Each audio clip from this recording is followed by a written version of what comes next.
Hi, I'm Yellow Sleeves, and this is part one of a three-part series in which I'm going to be breaking down my song Meditate.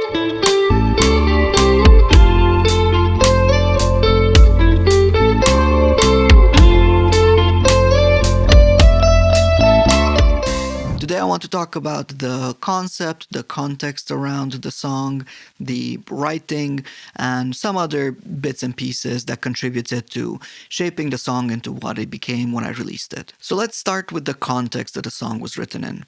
I live in Scotland, and I'm not gonna lie, the weather here tends to kind of get to me emotionally.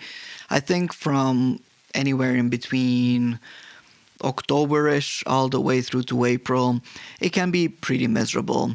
Now, sometimes it's really nice. Today was a really lovely sunny day, but other days it's pretty miserable, wet, bleak, and it gets dark at like 3:30 during the winter. So not great. Because of this, oftentimes I find a lot of the songs that I write are somehow in response to the weather. It's not necessarily inspired by the weather in a sense that I want my songs to be all doom and gloom, but it's a response to the weather in a sense that I want to write music that puts me in a feel good place, makes me imagine myself in, I don't know, a nice, warm, sunnier place. So when I started writing the song, that was the principal motivator.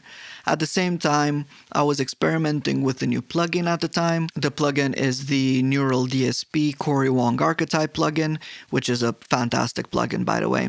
But I was trying it out and I was going through some of the presets, and I stumbled a preset that sounded great, and I just noodled around a little bit, and that's how I found the main riff of the song. So, if I was to summarize the context, I would say that in between the Korean Wong Archetype plugin with the really cool preset and the pretty awful weather outside, these two came together and brought the fire that I needed to write a new tune. So, let's talk about the mood. The mood of the song, when I was writing it, I wanted it to be something among the lines of I would imagine myself in a bright sunny day, let's say a lazy Sunday afternoonish. I got nothing to do, I have nowhere to be. Time is kind of slowing down a little bit. It's nice and warm. The sky is clear and it's blue.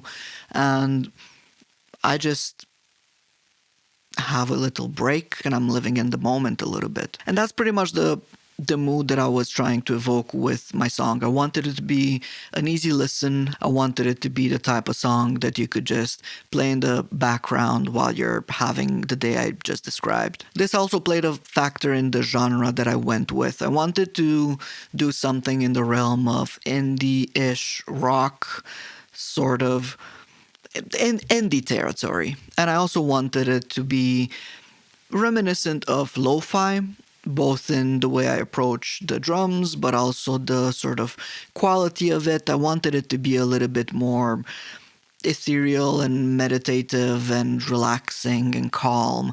And I think lo-fi does that really well. I listen to a lot of lo-fi when I work. Also, I listen to a lot of lo-fi when I just have a bit of a relaxing time. Occasionally, I listen to it when I do chores or when I just stare out the window. So I thought that this was exactly the type of genre that would fit this type of song and this type of vibe, and that's kind of what I was going towards. One last box that I wanted the song to tick is I wanted it to be loopable in a live situation. Loopable in a live situation. A lot of the music I write doesn't really use any repetitive structures.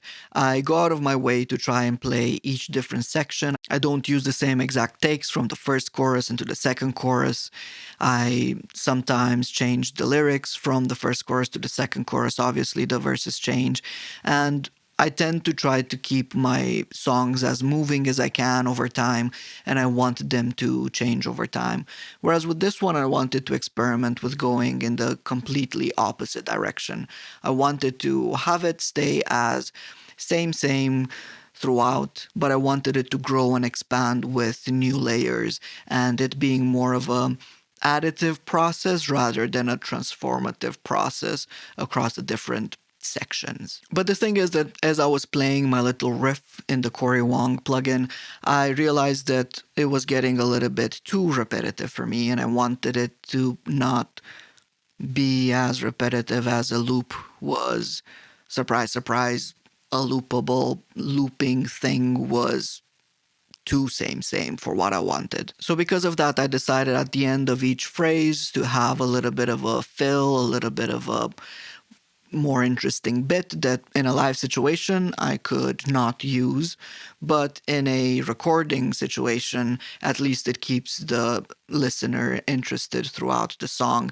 It's not a long song, but I wouldn't want a 1 minute and a little bit song to get boring because it's the same exact loop over and over and over again. So, with all of these things in mind, let's have a listen to the demo I put together way back when, and you can be the judge of whether or not the things that I was going for are reflected in the demo. And in the next couple of parts, we'll have a look at the gear I used and the sound selection, and also at some of the mixing choices. And hopefully, that's going to give you a good enough picture of the end to end journey of taking the song from a rough concept and a demo all the way through to a Spotify release.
Okay, that was the demo. Hope you found some insights into my process and you have a tiny bit better of understanding of what drove the song and what sort of feelings I was trying to evoke and what sort of thinking process I went through while I was working on this song. I'll see you in the next one where we're going to talk about the gear I used and the sound selection. But until then, have a good one.